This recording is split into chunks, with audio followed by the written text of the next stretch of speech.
저 같은 경우는 처음에 이제 저도 이 갈라디아서를 이게 에스라 성경 강좌처럼 이렇게 전체를 처음 받아들이기 전에 이제 신학교 뭐 다니고 이럴 때 다른 복음 그날 읽었을 때 이 이단 복음인가? 저는 그렇게 처음에 생각했었어요. 근데 보니까 여기서 말하는 다른 복음은 그죠? 아까 얘기했던 할례파가 주장하고 있는 복음입니다. 그래서 우리가 뭐 이게 이단의 복음 뭐 이렇게 해석하는 그런 목사님도 계시는데 그거보다는 오늘 정말 중요한 것은 이 갈라디아서가 그 당시 쓰여졌을 때 왜 바울이 말하고 있는 복음과 다른 복음이라는 표현을 썼는가에 대해서 우리가 좀 볼 필요가 있다라는 거죠. 그래서 여기 보면 이제 그리스도의 복음을 변하게 한다. 그죠? 실제적으로 이게 사도행전 15장의 내용에 이방인은 굳이 할례 없이도 성령 받을 수 있고 예수님 안에서 구원에 이를 수 있다라는 그 길에 대해서 오늘 그들의 할례파들이 할례를 꼭 행해야 된다라는 그들의 어떻게 보면 뭐 육신적인 그런 할례, 그런 종교적인 의식을 얘기하지 않나 그거에 대해서 말하고 있습니다. 계속해서 2장의 내용을 한번 볼까요? 같이 읽습니다. 그러나 나와 함께 있는 헬라인 디도까지도 억지로 할례를 받게 하지 아니하였으니 이는 가만히 들어온 거짓 형제들 때문이라. 그들이 가만히 들어온 것은 그리스도 예수 안에서 우리가 가진 자유를 엿보고 우리를 종으로 삼고자 함이로되. 여기 보면 이제 그죠? 할례파들이 행했던 그 당시에 갈라디아 교회에 와서 곳곳에 와서 이렇게 하지 않았나 그렇게 보여집니다. 억지로 할례 받아야 된다. 그리고 나서 예수 믿어야 구원이 있다라는 그런 어떻게 보면 좀 거짓된 요즘 같으면 가짜 뉴스 아니면 자기 어떻게 보면 이것을 이단이라고 말하기는 물론 교리적으로 보면 바울의 복음 입장에서 보면 이단이긴 한데 그 당시 입장을 한번 돌아가 보면 그 당시에는 유대인도 있고요 이방인도 있잖아요. 그리고 사도행전 15장에서 이방인과 유대인들의 복음을 각각 정의를 결정을 했거든요. 그러다 보니까 할례파 입장에서도 헷갈릴 수 있다라는 거죠. 뭐 물론 뭐 그들 입장에서도 이 바울의 복음이 전혀 그들은 공감이 안 되는 거예요. 근데 그때 야고보 총회장이 결정은 했지만 아마 할례파 입장에서는 아니야 라는 생각이 좀 더 크지 않았을까. 그러면서 억지로 강요하지 않았을까. 뭐 유대인이 돼야 돼. 이스라엘 민족이 돼야지 오늘 구원이 있어 라는 그 생각들을 오늘 계속해서 했던 것 같아요. 그래서 여기 보면 그들을 가리켜서 바울은 조금 억양된 거짓 형제 뭐 이런 표현을 쓰고 있습니다. 그리고 가만히 들어왔다 뭐 이런 표현을 쓰죠. 그래서 교회에 바울이 개척한 교회에 들어갈 수 있는 권한은 당연히 같이 교회에 믿는 그 당시에 이런 할례파들도 충분히 들어가서 예루살렘에서 이렇게 파송할 수 있기 때문에 가능했다라고 보여집니다. 근데 문제가 뭐냐? 이게 2장 7절과 8절이 있습니다. 그래서 이제 이 2장 7절과 8절에 이 문제를 바울은 이렇게 정리를 조금 한 것 같아요. 같이 한번 읽어보겠습니다. 도리어 그들은 내가 무할례자에게 복음 전함을 맡은 것이 베드로가 할례자에게 맡은 것 보았고 베드로에게 역사하사 그를 할례자의 사도로 삼으시니가 또한 내게 역사하사 나를 이방인의 사도로 삼으셨느니라. 그래서 바울은 베드로가 그 당시 사도행전 15장에 이방인에게도 성령이 임하고 구원에 이를 수 있다라는 그 정언을 토대로 해서 결정된 내용을 아마 참고를 한 것 같아요. 그래서 아마 이 할례자나 무할례자가 구분이 돼야 된다라는 걸 얘기하고 할례자에게는 오늘 베드로 사도를 통해서 오늘 보냈고 그리고 나 같은 바울 입장에서 나는 무할례자 즉 이방인의 사도로 통해서 오늘 복음을 전파한다 이런 표현으로 오늘 할례파에게 당당하게 말하고 있는 것을 볼 수 있습니다. 2장 14절을 통해서 그래서 그러므로 나는 그들의 복음의 진리를 따라 바르게 행하지 아니함을 보고 모든 자 앞에서 게바에게 이르되 내가 유대인에게로서 이방인을 따르고 유대인답게 살지 아니하면서 어찌 억지로 이방인을 유대인답게 살게 하려느냐 하였노라. 이게 어떤 상황인가 하면 베드로가 이방인과 식탁 교제를 하다가 바울을 이렇게 보게 됐을 때 막 순간 이게 아마 바울은 아마 당당한 것 같은데 베드로는 조금 움찔하지 않았을까, 뭐 그런 표현, 그런 식으로 식탁에 대해서 뭐 이렇게 같이 유대인과 이방인이 함께 식사하는 게 유대인 입장에서는 이방인을 이렇게 식탁 교제를 하지 않는 이제 그런 뭐 어떻게 보면 자신들의 그 뭐라고 해야 되죠? 전통이라고 해야 되나요? 뭐 아마 그런 의미를 아마 가지고 있어서 이방인과 식탁 교제나 이런 것들을 꺼려 한 것 같아요. 왜냐면 그들은 이방인은 구원받을 수 없다. 그런데 지금 아마 이 사도행전 15장에서 결정 났던 것도 얼마 지나지 않았기 때문에 아마 이런 부분들이 약간의 문제가 되지 않았을까. 그래서 바울이 그 모습을 보고 나 같이 이방인과 식사 안 했어, 뭐 이런 투에 베드로에게 가서 따지는 거죠. 그러면서 오늘 뭐 억지로 이방인을 유대인답게 살지 말라 뭐 하는 이런 표현을 아마 가져오지 않았을까, 그렇게 보여집니다. 그러면서 오늘 이런 표현을 얘기하고 있습니다. 같이 읽습니다. 우리는 본래 유대인이요 이방 죄인이 아니로되 사람이 어렵게 된 것은 오직 예수 그리스도로 우리도 그리스도 예수를 믿나니 이는 우리가 율법의 행위로서가 아니고 그리스도의 믿음으로써 어렵다 함을 얻으러 함이라. 율법의 행위로서는 어렵다 함을 얻을 육체가 없느니라. 그래서 아마 이 바울은 오직 복음, 믿는 자, 오직 믿음, 그 이신칭의를 이제 가지고 와서 오늘 얘기합니다. 바울의 이런 표현이 따지고 보면 우리 교리적으로 가장 중요한 그런 내용들을 가지고 있죠. 율법의 행위로서 구원에 이르지 않는다라는 것과요. 그리고 오직 예수 그리스도를 믿는 믿음을 통해서 우리가 어렵다함을 받는다라는 그 내용을 오늘 말하고 있습니다. 그래서 오늘 율법의 행위, 이 행위는 그냥 육체에 관한 그런 내용들을 얘기하고 있고요. 그러면서 오늘 갈라디아 3장 이전에 보면 이제 할례파가 얘기하고 있는 그 율법의 행위, 그리고 오늘 성령님으로 말미암은 구원의 그런 길, 이것을 이렇게 얘기하고 있습니다. 내가 너희에게서만 다만 이것을 알게 하노니 너희가 성령을 받은 것이 율법의 행위로나 혹은 듣고 믿음이냐. 너희가 이같이 어리석으냐. 성령으로 시작하였다가 이제는 육체로 마치겠느냐. 오히려 반문하게 되는 거죠. 너희들이 원래 구원받는 자인데 이제 오히려 반대가 되지 않았냐라는 그런 형태의 얘기를 하고 있습니다. 그러면서 갈라디아서 4장 내용을 보시면 뭐 여러 가지를 얘기하고 있지만 오늘 바울은 우리가 가지고 있는 이 모든 것 초동학문 뭐 이런 표현을 쓰면서 얘기하고 있죠. 그래서 오늘 유대인들이 지키는 날, 달, 절기, 해 이런 것도 있지만 오늘 이것이 오늘 헛수고되는 그런 헛수고가 될 수밖에 없는 그런 그들의 생각, 할례파의 생각을 이렇게 지적하고 있는 것을 볼 수 있습니다. 그리고요,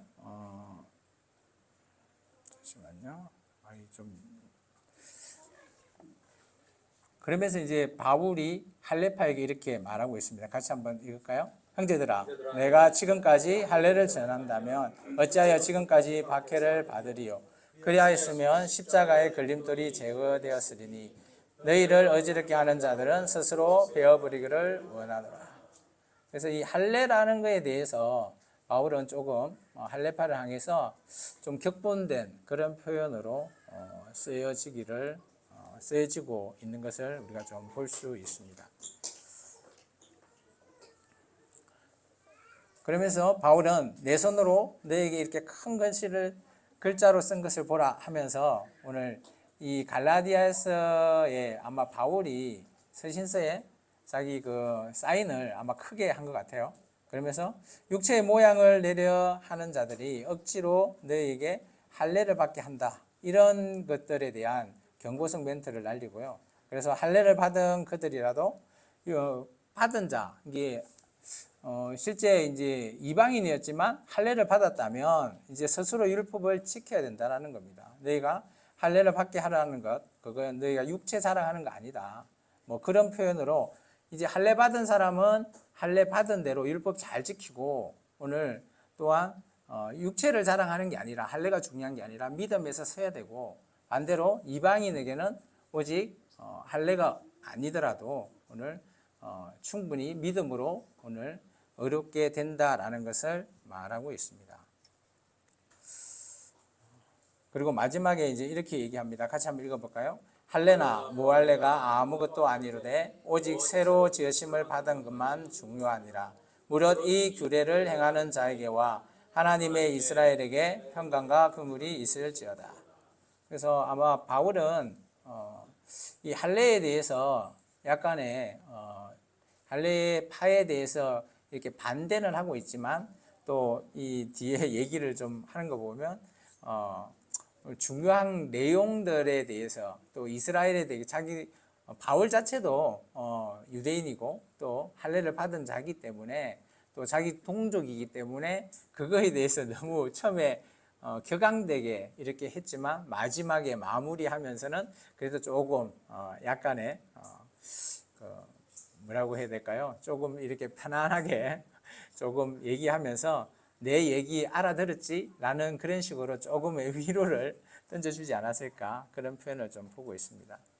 그래서 갈라디아서는 뭐 그렇게 긴 그런 복음서가 아닙니다. 짧습니다. 짧지만 여기 안에 이제 할례파와의 갈등 대립 그런 내용으로 그리고 할례파에 주장하는 내용들을 반박하는 내용에서 가장 중요한 것이 오직 할례로서 구원받는 게 아니라 그죠? 믿음에서 의롭다함을 이신칭의로서 구원받을 수 있는 길이 열렸다라는 사실을 반박하면서 오늘 갈라디아서의 전반적인 내용을 정리하고 있죠.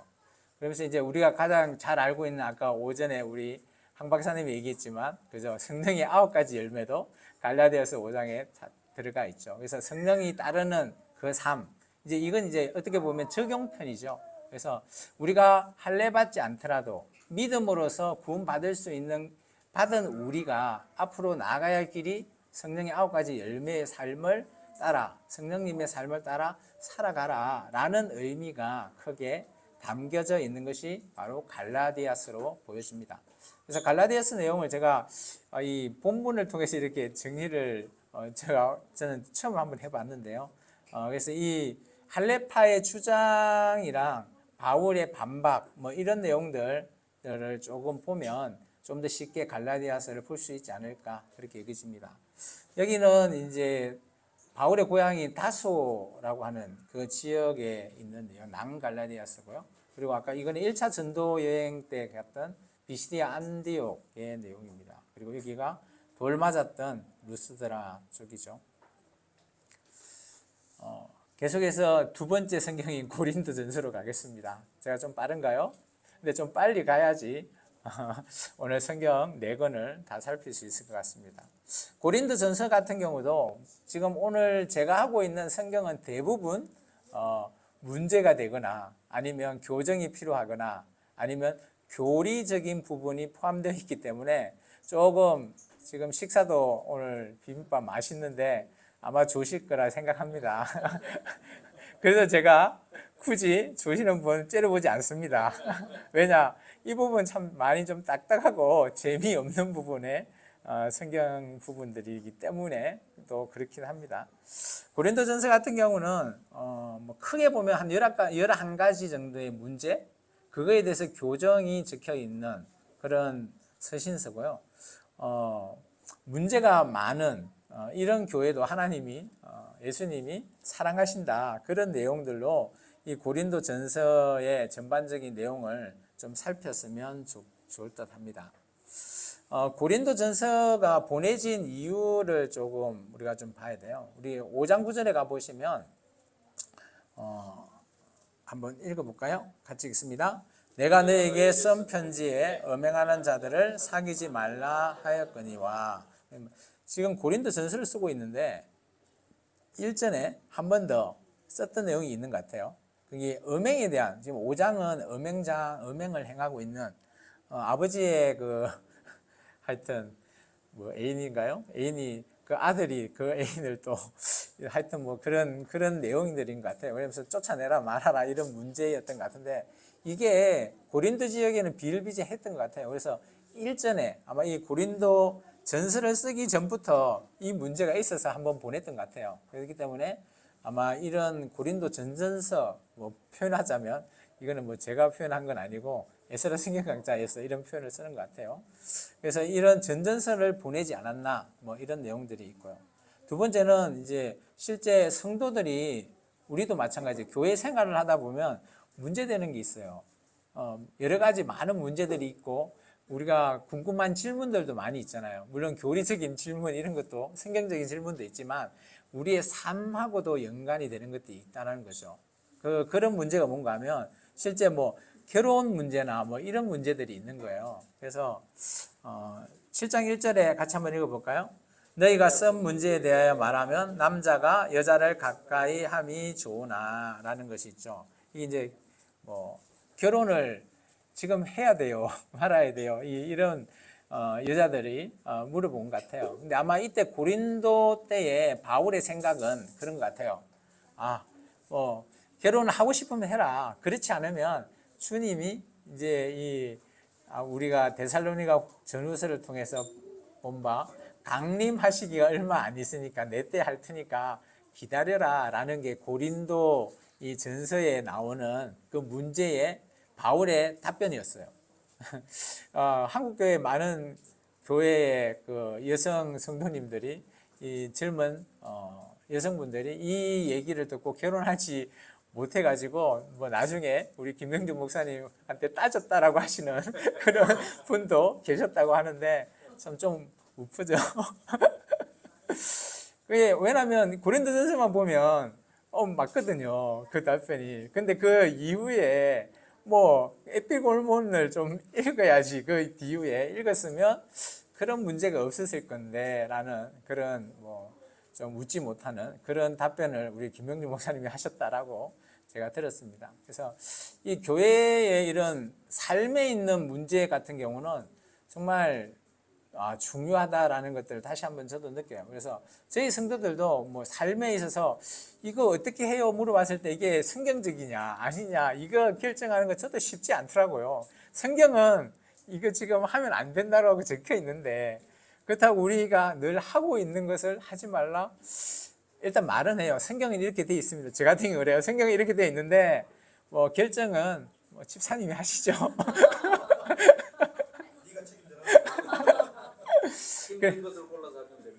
그리고 저는 그렇게 얘기하면 저 같으면 그냥 성경대로 할래요. 뭐 그런 표현을 쓰긴 해요. 그러면 이것을 따라해라는 건지 네 마음대로 생각해라는지 그래서 저희 아내가 늘 저를 꾸짖죠. 명확하게 좀 해라고. 그런 부분들이 좀 있는 것 같습니다. 그리고 고린도에 보면 이제 그 당시 고린도 교회를 아마 담임했던 목사님이 아볼로인 것 같은데 아볼로가 지금 사임하고 지금 와 있는 것 같아요. 그런데 끝부분에 가보면 그런 아볼로 데려가겠다고 왔던 성도들이 있는 것 같습니다. 한번 읽어볼까요? 같이 읽습니다. 형제 아볼로에 대하여는 그에게 형제들과 함께 너에게 가라고 내가 많이 권하였으되 지금은 갈 뜻이 전혀 없으나 기회가 있으면 가리라. 내가 스데바나와 브론도와 아가이오에 온 것을 기뻐하노니 그들이 너희의 부족한 것을 채웠음이니라. 이게 바울이 가라고 한 거예요. 가지 말라고 한 거예요. 바울은 많이 권했대요. 근데 아볼로가 나는 안 가겠다. 근데 이게 문제를 알고 보니까 교회에서 방언에 대한 그런 문제가 아마 아볼로의 이 사임이 가장 큰 원인이 되지 않았을까 그렇게 보여집니다. 그리고 마지막에 이제 이 고린도전서를 가지고 한 디모데를 예유해달라라는 그런 부분들이 있습니다. 이것도 한번 읽어볼까요? 제가 이 부분도 같이 읽습니다. 디모데가 이르거든 너희는 조심하여 그로 두려움이 없이 너희 가운데 있게 하라. 이는 그도 나와 같이 주의 일에 힘쓰는 자임이니라. 그러므로 누구든지 그를 멸시하지 말고 평안히 보내어 내게로 오게 하라. 나는 그가 형제들과 함께 오기를 기다리노라. 그러면서 디모데가 아마 이때도 한참 젊었던 것 같아요. 그러다 보니까 제발 나 얼굴 봐서 예우를 좀 해달라라는 그런 표현을 한 것입니다. 이런 고린도 교회가 이 구성원이 어떻게 될까? 이 부분 이제 김영주 목사님이 좀 정리한 그런 추정인데요. 저도 일부 공감합니다. 일부가 아니고 전적으로 공감합니다.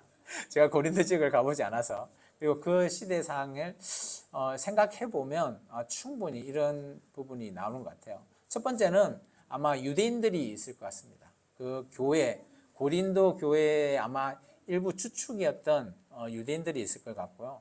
그리고 반대편, 이제 이방인들인데 이방인이 조금 나눠지는 것 같아요.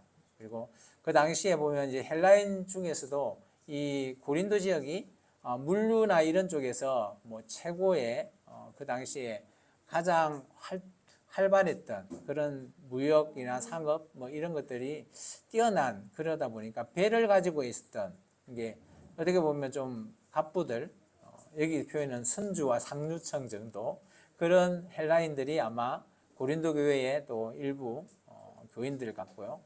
그리고 반대로 그런 배를 움직이고 물건을 움직이려면, 그리고 고린도 지역에 보면 이제 제가 지도를 준비를 했는지 모르겠는데 하여튼 제가 나중에 그 영상을 하나 준비했거든요. 지금은 그 안에 고린도 운하라고 해서 이 길이 뱃길이 뚫려서 배가 지나가게끔 되어 있나 봐요. 근데 이전에는 그 부분이 막혀 있어 가지고 갱그리아까지인가요? 그까지 물건을 옮겨야 되나 봐요. 그래서 그런 옮길 때 필요했던 노동자들, 뭐 일용직들, 그런 부분들도 아마 이 고린도 교회 구성원인 것 같고요. 그리고 전혀 뭐 그와 관계없는, 그 당시 그 고린도 지역에 살고 있는 그런 뭐 회당의 경험이 없는 그런 제3의 헬라인, 뭐 이런 한 구성원이다 보니까 이 고린도 교회 내의 구성원들이 여러, 어떻게 보면 우리식으로 보면 막 이렇게 다문화라고 해야 되나요? 다문화 교회, 아니면 외국인들이 막 같이 섞여 있는 그런 교회, 뭐 그래서 생각이나 이런 것 자체가 조금 뭐 맞지 않는, 일치될 수 없는 그런 교회가 막 구성원이지 않을까, 그렇게 여겨집니다. 그러다 보니까 이 교회의 약간의 문제들, 11개 문제 중에 딱 명확히 좀 나눠지는 것 같아요. 유대인들의 문제가 되는, 시비거리가 되는 문제들이 있는 반면에 이 헬라인들이 문제를 일으키고 있는 그런 문제들도 있다라는 거죠. 그래서 유대인들이 문제를 이렇게 지적한 것을 크게 한 4가지 정도 보면, 가장 고린도 전서에서 길게 나오는 장수 1장에서 4장까지 나오는 파당 문제, 이 파당 문제와 사울의 이 사도권의 이 문제, 이런 문제다 보니까 아마 이거는 유대인들이 가장 큰 주종자가 아닐까, 그렇게 보여지고요. 그리고 시장의 고기 문제인데요. 이거는 이제 먹거리 문제잖아요. 이게 먹거리 같은 경우는 당연히 헬라인들은 자유로웠죠. 그 당시에 뭐든지 뭐 먹을 때 문제가 안 됐는데, 이 양고기가 뭐 이 이방 신상에 들어갔다 나왔냐 아니냐 뭐 이런 걸 따질 사람은 유대인밖에 없다라는 것이죠. 그리고 오늘 수건, 여인들이 뭐 이 예배 때 수건을 써야 되냐 말아야 되냐 그런 문제들도 아마 관습적인, 유대인의 관습적인 부분이다 보니까 아마 유대인의 문제인 것 같고요. 그리고 11장에 나오는 이 아가페, 식사 문제, 이런 부분들도 유대인들의 먹거리라든지 아니면 그들의 파당이라든지 이런 것들, 사도권, 이런 것들은 특별하게 유대인들만 지적할 수 있는 그런 문제들인 것 같고요. 이에 반해서 헬라인들의 문제는 이들이 뭐 그 고린도나 그리스 지역이 너무 성적으로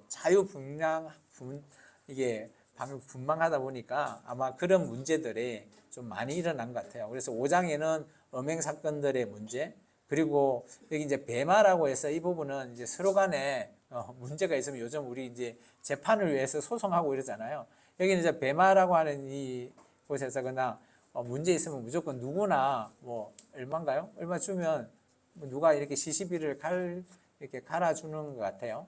그래서 그런 이권이나 이런 문제들이라든지, 그리고 방언, 특히 이제 방언 문제, 그리고 부활이라고 하는 이런 문제들은 아마 이방인들은 전혀 내는 것이 아니라 이런 헬라인들의 생각하고 있는 그들의 생각, 그들의 문화가 이런 문제를 내지 않나라고 보여집니다.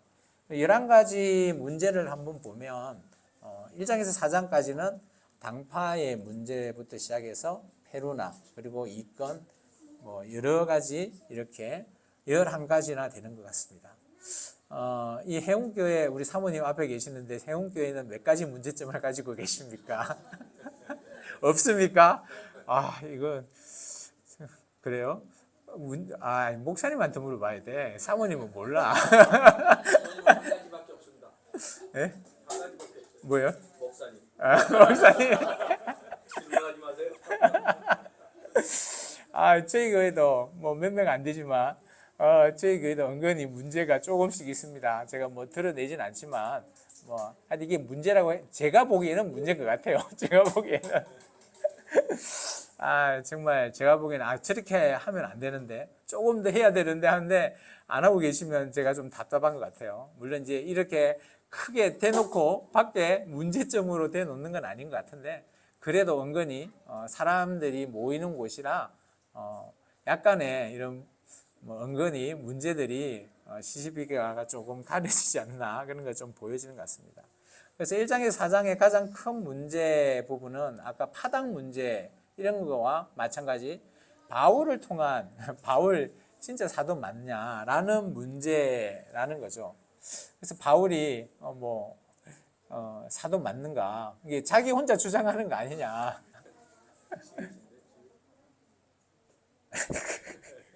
오타가 있네요. 어쨌든 간에 이런 문제를 통해서 성령 맞나 그래서 바울은 가짜다, 그런 표현을 쓰는 것 같아요. 어쨌든 고린도 교회의 문제는 우리가 나중에 보면 알겠지만, 고린도 후서에서 보면 알겠지만 기도를 통해서 문제를 해결을 한 것 같아요. 이게 어떻게 했는지에 대해서는 성경은 말하고 있지 않지만 어느 정도 해결이 된 것 같습니다.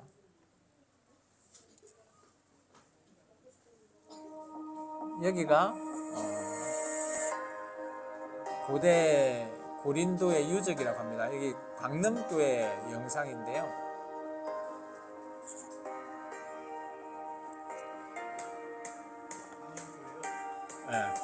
광명교회에서 만든 영상이더라고요. 바이블랜드인가? 여기 터가 그 터들입니다. 저기 보이는 터가.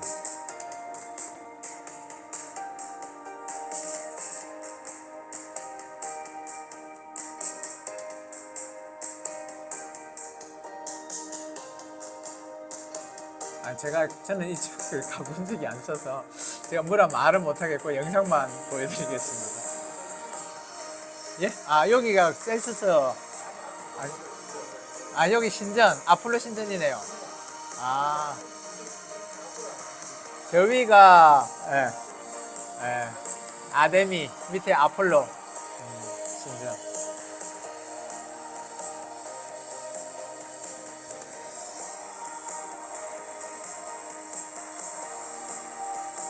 이 정도 보고요. 여기는 이제 아까 제가 얘기했던 운하 쪽이거든요.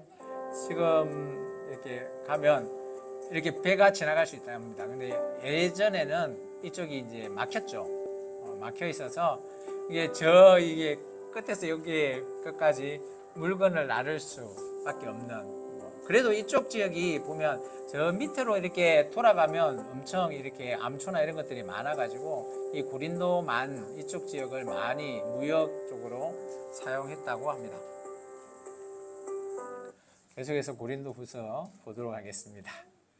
고린도 후서 같은 경우는 크게 이제 두 가지 정도로 나눠 보면 좋을 것 같아요. 그래서 1장에서 9장 같은 경우는 바울이 고린도 교회를 대한 고린도 교회의 문제들이 풀렸다라는 소식을 듣고 너무 감격을 한 것 같아요.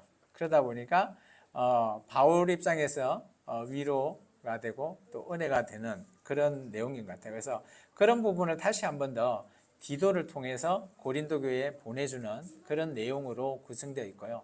그리고 10장부터 13장은 그 당시 할레파에 대해서 강력한 경고가 담겨져 있습니다. 그래서 이게 순서가 맞나라고 뭐 이게 나누어져 있는 걸 합친 거 아니냐 뭐 이런 여러 가지 설이 있긴 한데 어쨌든 간에 우리 성경에는 이 두 1장에서 9장, 10장에서 13장이 하나의 성경으로 이렇게 보고 있습니다. 그래서 저는 그냥 뭐 하나로 봐도 충분하지 않나 그렇게 보여집니다. 그리고 왜냐하면 1장에서 9장에는 그런 고린도 문제가 해결됐으니까 자기의 위로, 은혜 이런 것을 썼다면, 그리고 반면에 자기와 지금 크게 대적되고 위기를 몰고 있는 할레파에 대해서 다시 한 번 더 경고성 멘트를 보내지 않았나, 뭐 그런 식으로 해석해도 뭐 충분하다라고 저는 보여집니다. 그래서 고린도후서 같은 경우는 1장에서 9장 같은 경우는 오늘 보면 이제 이전에 고린도 전서 같은 경우는 고린도 지역을 기점으로 했거든요. 근데 고린도 후서는 보면 고린도 그 위를 아가야 하고 그 위쪽 지역을 마케도니아, 우리 뭐 아까 있던 그런 지역인데, 아가야 게 실제 말하면 고린도보다 더 훨씬 지역을 벗어나는 뭐 그리스 이쪽까지가 다 아가야 지역인데, 그쪽까지에 있는 모든 교회에게 보내진 겁니다. 그래서 이것은 이제 교정 서신은 아닌 것 같고요.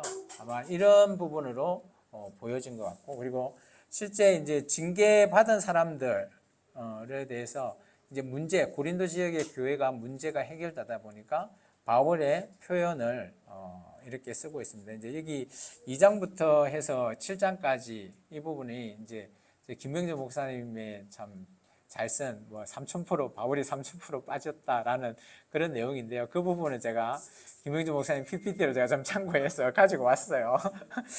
저는 이제 그 참 표현이 좋아서 좀 가져왔고요. 그리고 8장에서 9장은 연보에 대한 내용들. 그래서 계속해서 예루살렘 교회를 좀 돕자라는 의미에서 오늘 얘기하고 있고, 그리고 또 여기 보면 이제 바울 입장에서는 우리를 돕는 사람이 있고, 또 우리가 그 사람들을 거부해야 되는 그런 사람들로 좀 나누어져 있는 것 같습니다. 그리고 10장에서 13장은 할레파에 대한 경고입니다. 그러다 보니까 바울이 좋은 얘기를 할 턱이 없죠. 이제 우리가 뭐 누구에게나 보면 그죠, 목사님들이 보통 주일날 설교를 하면 목사님은 왜 나를 위해서 나를 향해서 설교를 저렇게 하시지, 나한테 하신 거 아니야? 라고 말할 때가 있죠. 성도님들 표적 설교 하고 계시네, 뭐 주일 설교를 그렇게 하시긴 하는데, 바울은 바로 그런 표적 설교를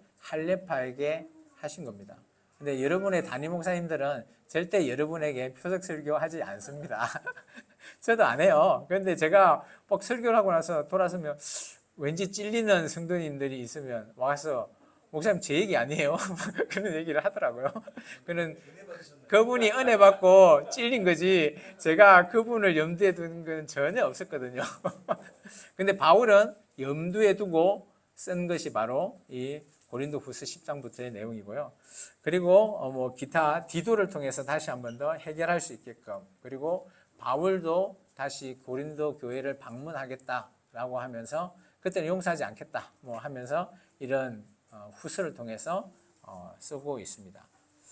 고린도후서의 전반적인 내용을 보시면 뭐 그렇게 긴 장은 아니지만 나눠 볼 수 있습니다. 그래서 1장부터 아까 제가 9장까지의 내용들, 그리고 10장부터 13장은 할레파에 대한 경고의 내용입니다. 그래서 여기서 보면 물론 뭐 인사나 문안 인사 이런 걸 빼고 2장부터 7장의 내용들이 나옵니다.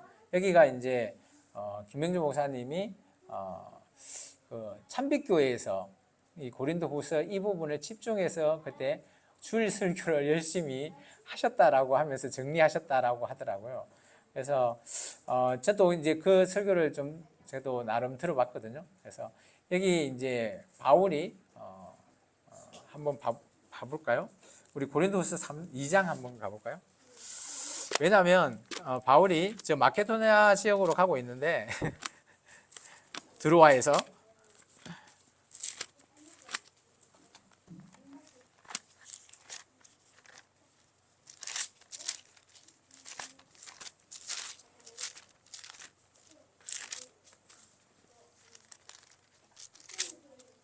고린도 후서 2장 12절입니다. 같이 한번 읽어보겠습니다. 내가 그리스도의 복음을 위하여 드로아의 이름에 주 안에서 문이 내게 열렸으되, 그러면서 계속 이제 내용을 얘기하고 있고요. 근데 드로아에서 오늘 이제 13절 같이 읽어보겠습니다. 내가 내 형제 디도를 만나지 못하므로 내 심령이 편하지 못하여 그들을 작별하고 마케도나로 갔노라. 이게 드로아에서 마케도니아까지 이제 이동하는 과정입니다. 근데 이 과정에 이제 마케도나를 가야 되잖아요. 7장 한번 가보겠습니다. 7장 5절 한번 같이 읽습니다. 우리가 마케도나에 이르렀을 때도 우리 육체가 편하지 못하였고 사방으로 환난을 당하여 밖으로도 다툼이요 안으로도 두려움이었더라 라고 했죠. 그래서 7장 5절에 이제 우리가, 여기 우리는 누가 정도 될 것 같습니다. 어쨌든 이때 같이 함께했던 사람들이 마케도나에 이르게 된 거죠. 그래서 이 부분을 바울의 삼천포라고 해서 2장 14절부터 7장 4절까지 해서 정리를 좀 했죠. 이 부분은 이제 우리 김영준 목사님이 정리한 내용인데요. 참 마음에 들어서 제가 가지고 와 봤습니다. 그래서 여러분께서 오늘 이 부분을 마음에 드시면 한번 이 내용으로 한번 보시고 성경을 한번 읽어보시면 이런 내용이구나 라고 보실 수 있습니다. 이 정도 해서 우리가 고린도후서를 마치고요. 이제 로마서로 넘어가겠습니다. 로마서 같은 경우는 이제 제가 마지막 오늘 할 내용이고요. 이 로마서 같은 경우는 우리가 보면 신앙의 가장 기초적인 내용, 근데 로마서가 어렵죠. 그러지 않나요? 로마서를 읽으면 어렵고 교리적이고 기초적인데 너무 어렵다라는 내용들을 포함하고 있습니다. 맞습니다. 근데 이제 로마서의 전반적인 내용을 보면, 근데 바울은 어떻게 썼냐라고 했을 때 대략 썼다고 합니다. 대략 한 16장 정도 썼는데, 오늘 이 로마서에 대한 내용들을 오늘 조금 제가 자세히를 조금 할까 합니다. 그래서 로마서 한 30분 정도 제가 하고 마칠까 싶습니다. 한 30-40분 정도만 하면 될 것 같거든요.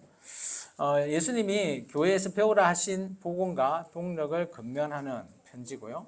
그리고 로마 방문에 앞서 미리 바울이 보낸 내용이고요. 그리고 이때까지만 해도 바울은 서바나로 가기 위해서 로마에 잠깐 들려가지고 후원을 받아서 가겠다라고 그런 생각에 의해서 로마서를 쓰게 됩니다. 그리고 이 로마서는 이제 전달자가 참 여성분이에요.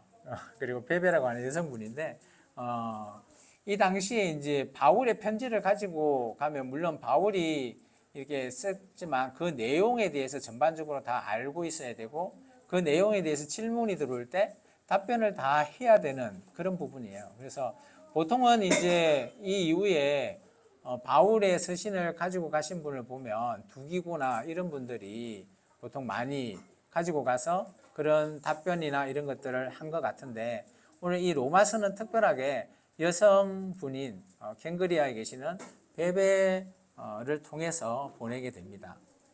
로마서를 읽기 준비를 좀 보면 로마서는 대략복음이라고 말하고 있습니다. 그래서 로마서 15장 한번 가보겠습니다.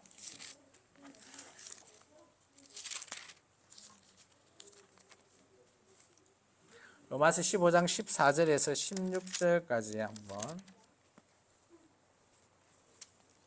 읽어볼까요?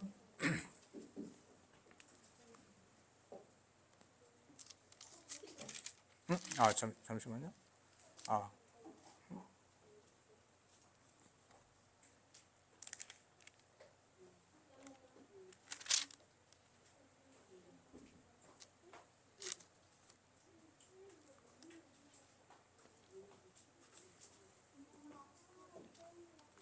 이거 잘못됐네요.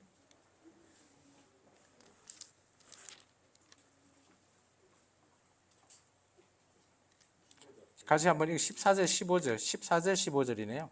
같이 읽습니다. 내 형제들아 너희가 스스로 선함이 가득하고 모든 지식이 차서 능히 서로 권하는 자임을 나도 확신하노라. 그러나 내가 너희로 다시 생각나게 하려고 하나님께서 내게 주신 은혜로 말미암아 더욱 담대히 대랑 너희에게 썼다라고 합니다. 그래서 쓴 이유를 설명하고 있죠. 두 번째는 바울이 교육용 서신으로 보내고 됩니다. 그래서 이 로마서뿐만 아니라 나중에 이제 저 다음에 김명준 목사님이 하실 에베소서, 골로새서들 계속해서 이 교육용으로 보내진 그런 서신으로 보면 되고요. 그리고 세 번째는 아까 우리가 전에 읽었지만 바울의 후원을 요청하죠. 이제 바울은 이제 땅끝까지 가게 되면 주님이 오실 것이다라는 내용을 강력하게 그 당시는 생각했던 것 같아요. 그래서 스페인 전도를 위해서 후원을 좀 해달라, 내가 갈 때 그렇게 얘기했고요. 그리고 네 번째는 아까 얘기했지만 전달자는 베베 여성분을 통해서 보냈다라고 되어 있습니다. 전달자가 누구라고요? 베베요. 베베요. 예. 베베요. 왜요? 나중에 물어보세요. 아, 예. 베베입니다. 아, 나 순간 예. 순간 당황스러웠네요. 예, 우리 학생들 베베라고 합니다. 예. 아, 이제 제가 눈치를 깠습니다. 로마서를 보면 크게 로마서가 16장, 15장까지죠. 15장까지 되어 있는데 좀 나눠보면 대략복음이니까 나눠보면 이런 것 같아요. 1장에서 3장은 모든 인간은 죄인이다라는 거죠. 이방인, 유대인 뭐 할 거 없이 다 모든 죄 가운데 있다라는 거죠. 그런데 이제 오늘 이런 자들 속에서도 하나님께서 뭐 우리가 뭐 우상숭배 뭐 여러 가지 많은 것들을 하고 진노, 하나님의 진노 가운데 있고 뭐 이런 내용들이 로마서 1장부터 해서 나오게 됩니다. 근데 이런 하나님의 진노 속에서도 하나님께서 뭐죠? 구원에 이르게 하는 그 믿는 자, 이게 하나님을 믿는 예수 그리스도를 통해서 믿음으로 말미암아 오늘 어렵게 된다라는 의미를 가지고죠. 이신칭이. 그러면서 대표적인 인물을 아브라함의 믿음을 가지고 옵니다. 그래서 아브라함 믿음을 통해서 행위가 아니라 믿음이라는 걸 우리가 창세기 15장 내용을 통해서 얘기하고 있고요. 그러면서 오늘 우리 또한 그리스도의 순종으로 말미암아 생명과 의를 통해서 구원에 이르러야 되지, 죄로 말미암아 우리가 죽으면 안 된다라는 것을 말하고 있죠. 그러면서 오늘 이 죄라고 하는 문제를 가지고 옵니다.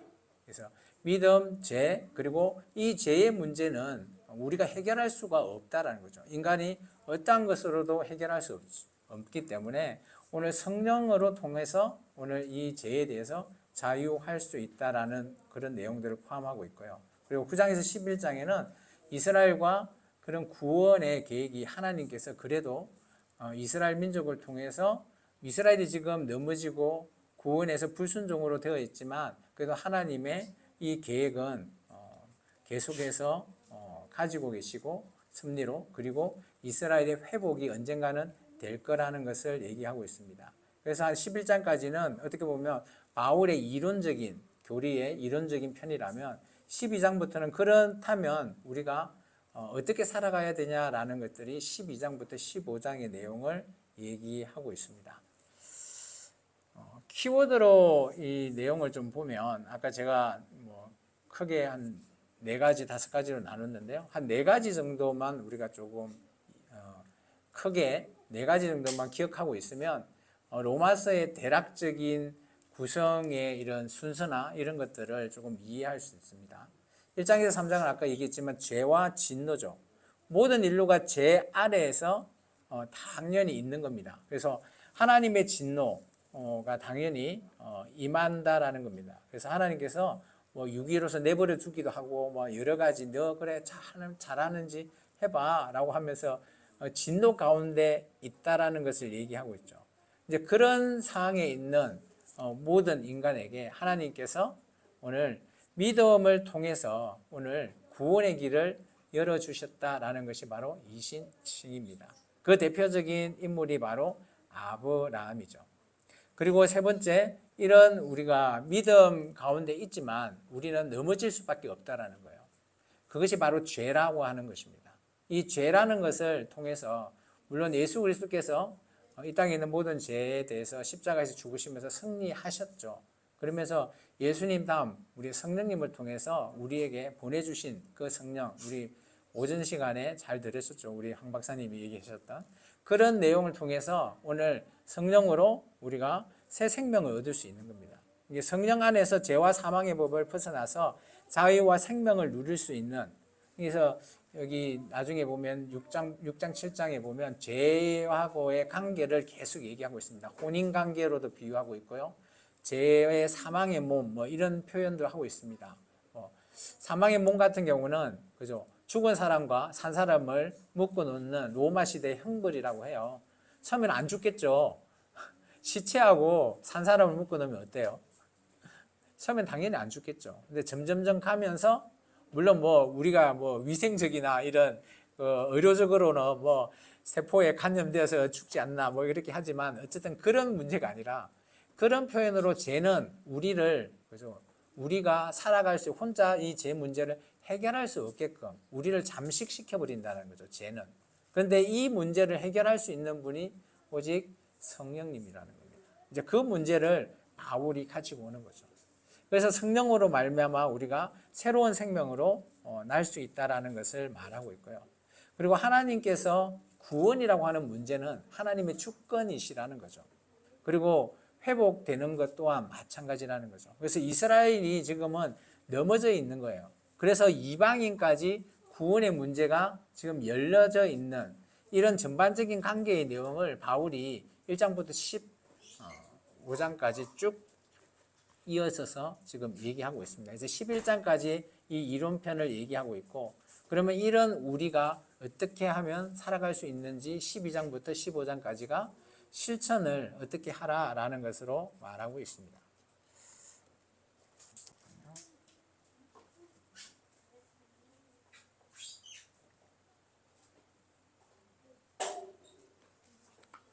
그래서 보면 크게 보면 1장에서 11장까지는 로마서가 이론편이에요.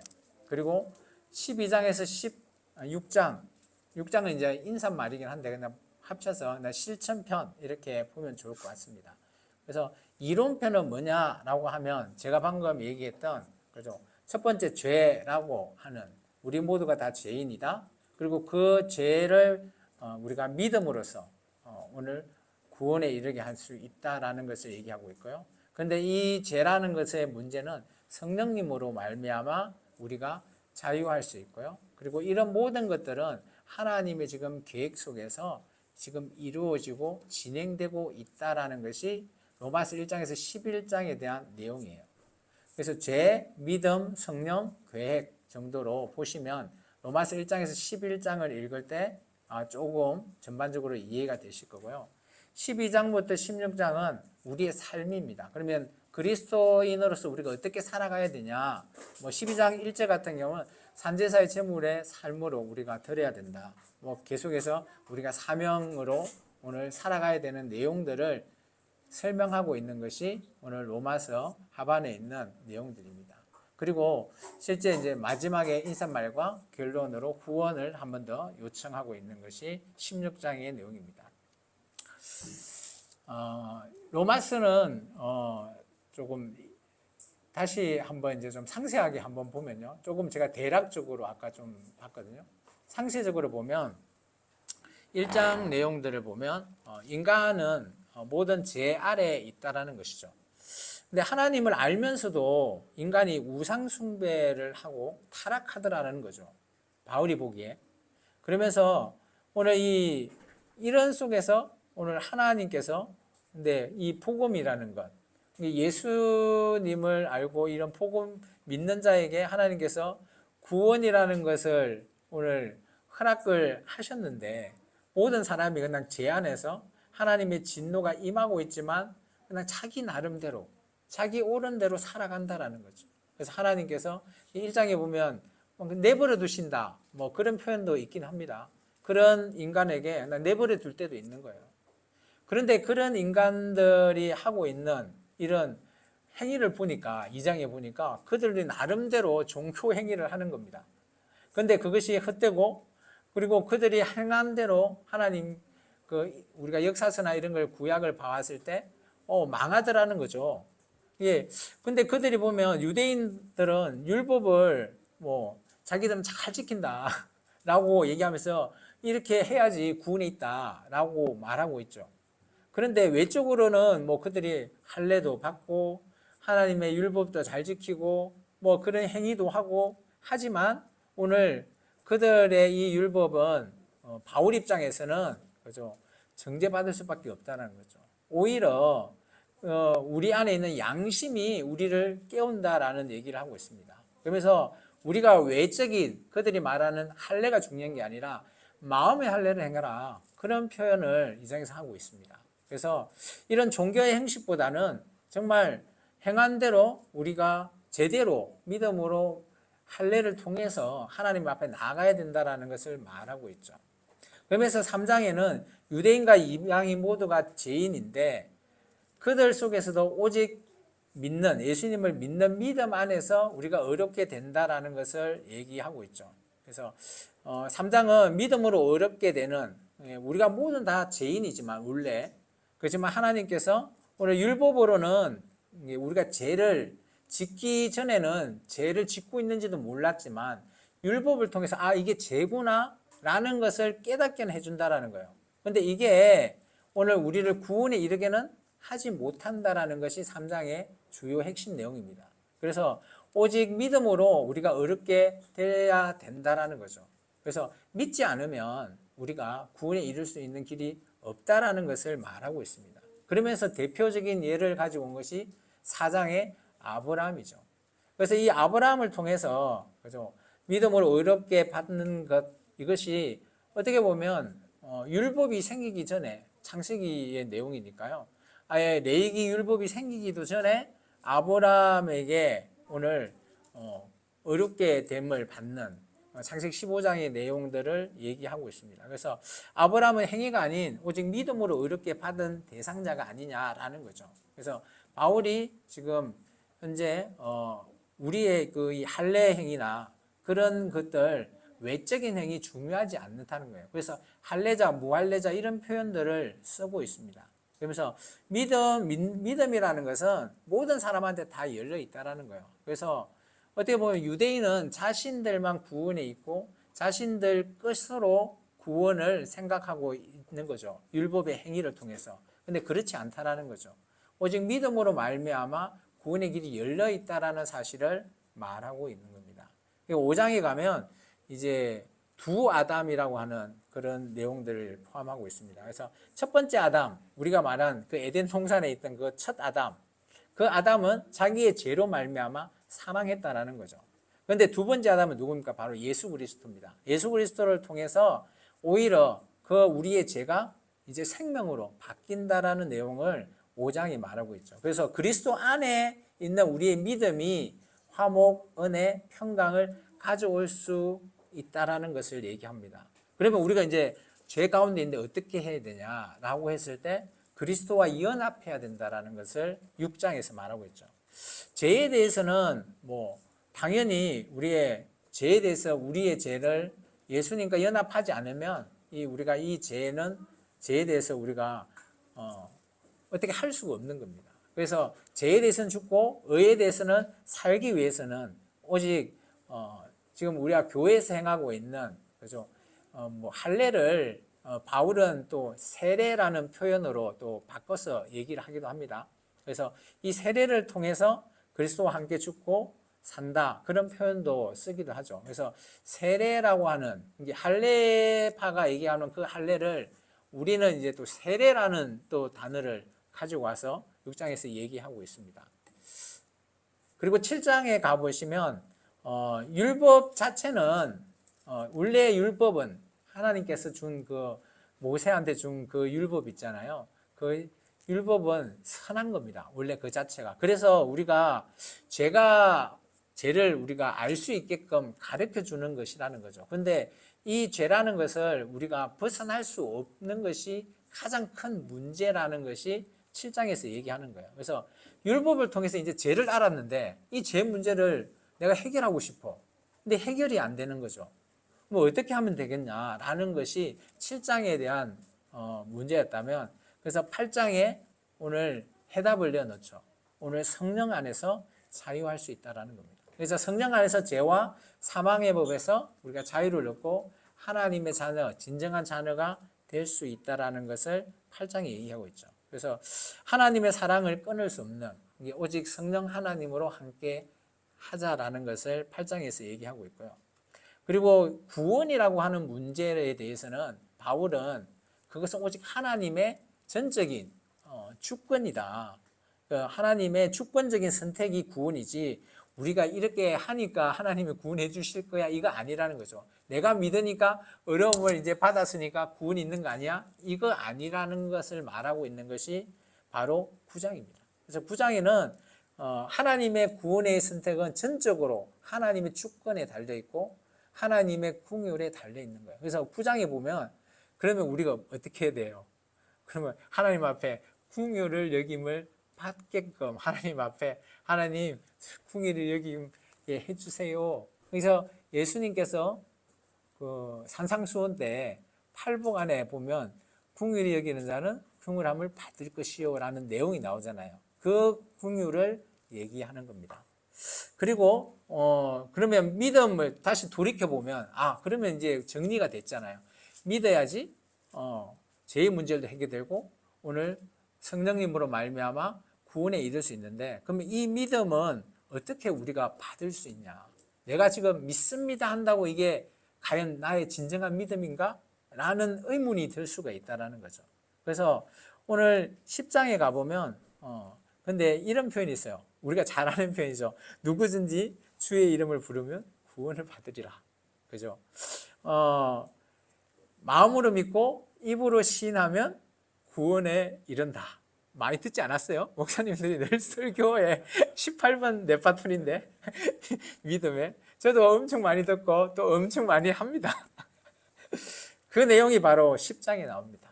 그래서 우리가 마음으로 믿고 그죠? 입으로 시인하면 구원에 임한다. 근데 그런 믿음, 이런 참 믿음을 오늘 어떻게 믿어야 되는지에 대해서 10장에서 얘기하고 있습니다. 그런데 이스라엘은 어때요? 돌이켜보니까 자기 민족은 한번 그래서 하나님 앞에 불순종으로 말미암아 한번 너무 꼬꾸라졌잖아요. 넘어져 버렸습니다. 그래서 이스라엘이 이런 불신앙 속에서도 오늘 하나님께서 그래도 너에게 구원이 언젠가는 이루어질 것이다. 완성될 것이다.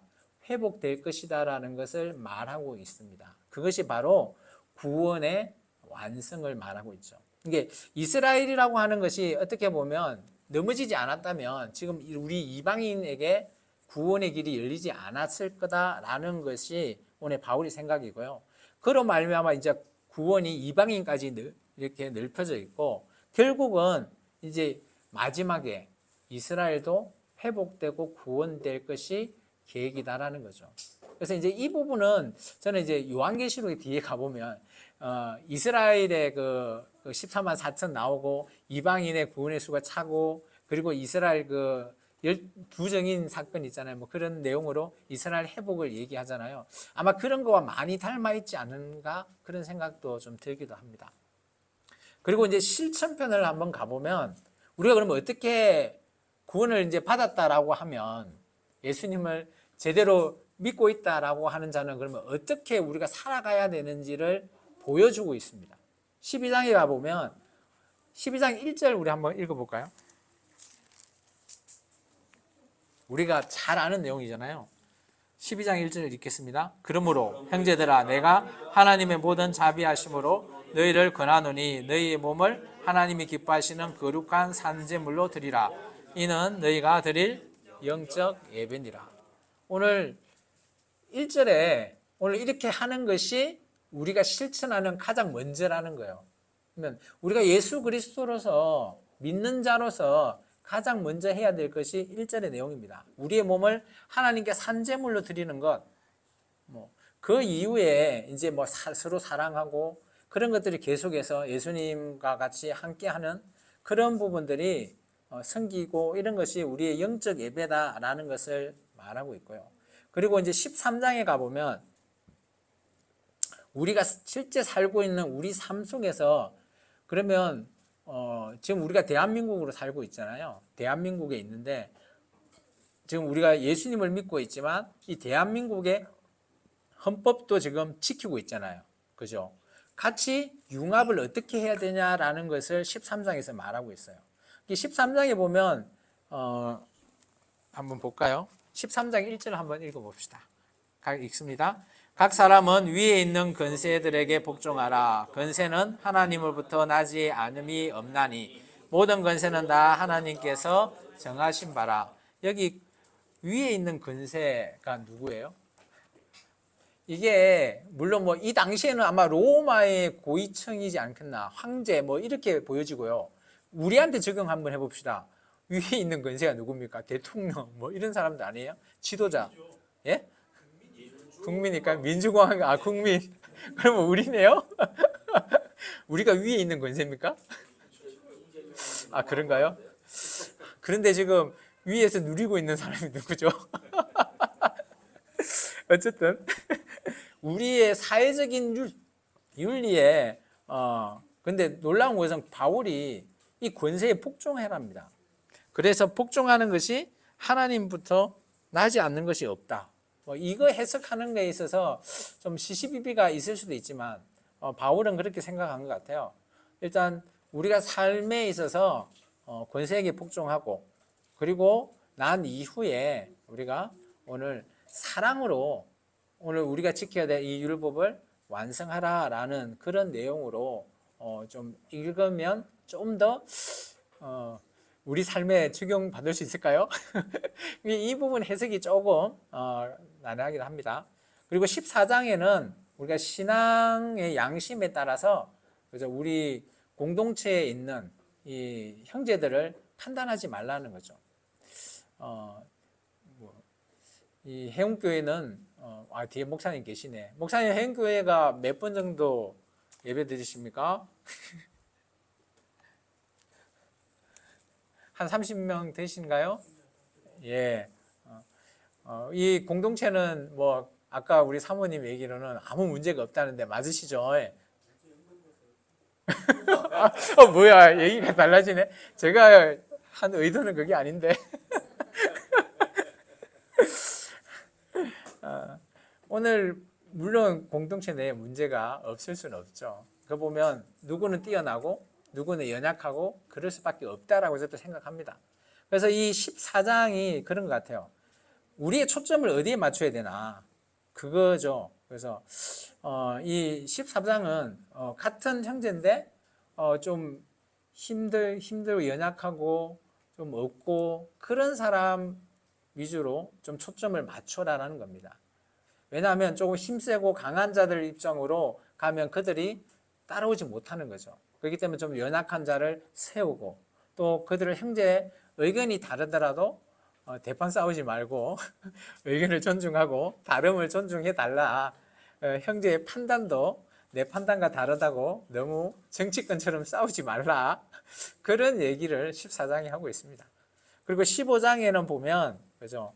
오늘 그리스도의 본을 따라서 서로 세우고 이제 로마 교회에 방문할 것이다라는 걸 얘기하는데 유대인이나 이방인이 하나 돼서 서로 함께 제대로 된 공동체를 세웠으면 좋겠다라면서 복음 전파에 대한 그 내용 사명을 좀 더 강조하면서 나 이제 로마 조만간에 갈 거다라고 말하고 있습니다. 그리고 16장은 이제 뭐 인사로 마무리하게 됐죠. 그래서 로마서는 조금 길지만 어떻게 보면 단편이 이어져 있죠. 첫 번째 죄, 진노부터 시작해서 믿음, 그 다음 뭐예요? 기억이 안 나죠? 믿음, 그 다음에 성령님, 그 다음에 오늘 이방인 구원에 이뤘지만 그죠? 하나님의 계획이 있고요. 그까지가 이론편이고 그리고 우리 믿는 자가 어떻게 살아라고? 삶으로 보여라. 크게 보면 이제 12장에서 15장까지는 삶에 대한 내용을 딱 이렇게 보면 로마서가 길게 뭐 16장 되어 있지만 그 단어를 생각하고 읽으면 그렇게 많이 어렵지 않다라고 보면 좋겠습니다. 그래서 제가 여러분이 얼마나 기억하는지 퀴즈 타임을 준비했습니다. 이거는 제가 김영재 목사님 따라하는 겁니다. 선물 없습니다. 근데 맞추셔야죠. 안 맞추시면 안 되죠. 자, 한번 보겠습니다. 뭐 어렵지 않습니다. 이 문제 많습니다. 제가 15장까지 문제를 냈습니다. 각 장별로. 그래서 제가 상세 내용을 제가 각 장마다 제가 강조했잖아요. 조금 제가 상세 내용 하면서 강조한 내용이 답입니다. 어린이들이 맞출 수 있을까요? 있을 겁니다. 자, 1번은 좀 쉬우니까 1번은 어린이가 맞출 수 있을 것 같습니다. 자, 누가 한번 맞춰볼래요? 1장의 모든 인류는 우리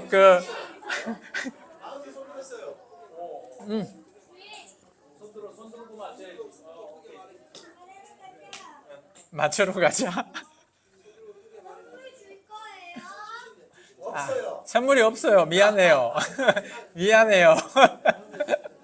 박수는 있어요. 박수. 박수는 있어요. 박수 있어요. 선물을 나중에 줄지도 몰라. 1번.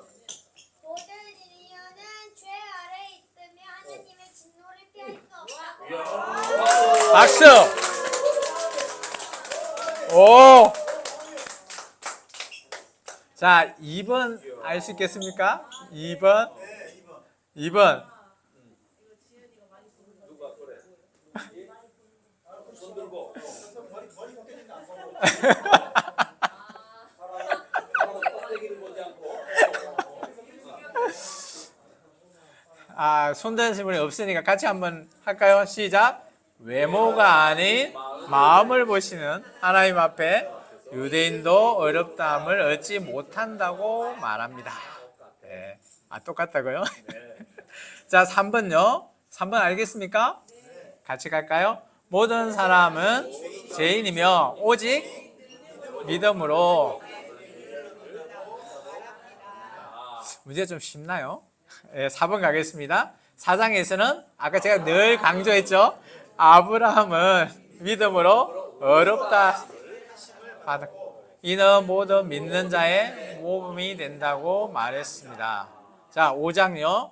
5장에서는 예수님을 통해 하나님과 화평을 누리며 은혜로 생명을 얻는다고 말했습니다. 자, 6장에 있습니다. 예수님 관대 제가 와로 했네요. 예수님과 연합하여 죽고 의에 살아야 한다고 말했습니다. 이거 단어를 탁탁 읽고 있으면 쉬울 겁니다. 자, 7장은요. 율법은 뭐 한다고요? 죄를 깨닫게 하지만 인간은 스스로 그죠. 그래서 8장에 이런 말이 나오죠. 누구 안에서? 성령 안에서. 뭐예요? 죽음과 생명이 죽음과 있으며 생명이 있으며 죽음? 아닌데. 아닌데요. 자유와 생명이 있으며 하나님의 사랑을 잘 안 보이나요, 목사님? 예, 알겠습니다. 자, 9장에서 하나님께서 뭐죠? 구원이죠, 구원. 구원의 선택은 전적으로 하나님의 긍휼에 따라 그러죠. 계획에 따라 계획입니까? 아니죠. 긍휼이죠. 예, 긍휼을 따라 주어진다고 말합니다. 따라서 믿음은 이거는 당연히 알아야 되죠. 누구든지 주의 뭐요? 구원을 얻는다고 말합니다. 이 10장은 다 잘 아시는 내용일 거라 봅니다. 자, 11장 갑니다. 이스라엘에 제가 아까 이거 몇 번 얘기했어요. 이스라엘이 어떻게 됐다고? 넘어졌다고요. 넘어짐이 이방인의 구원으로 이어졌지만 결국은 그죠. 이게 하나님의 계획이시라는 거죠. 자, 12장입니다. 하나님의 뜻에 합당한 삶은 제사의 삶으로 그러죠. 삶으로 12장도 많이 들었던 내용이죠. 자, 13장입니다. 권세에 복종하고 그죠. 근세의 복종. 오, 예. 사랑으로 율법을 완성하라고 말했어요. 14장 믿음이 연약한 자를 판단하지 말고 서로를 아까 제가 뭐라고 그랬어요? 그죠? 세우라고. 세우는 삶을 살아야 한다고 말했습니다. 아, 제 표현이 좀 안 좋은가요? 먹어야 되는데. 새우, 큰 새우 아닌데. 그 새우는 그 새우가 아닌 새우.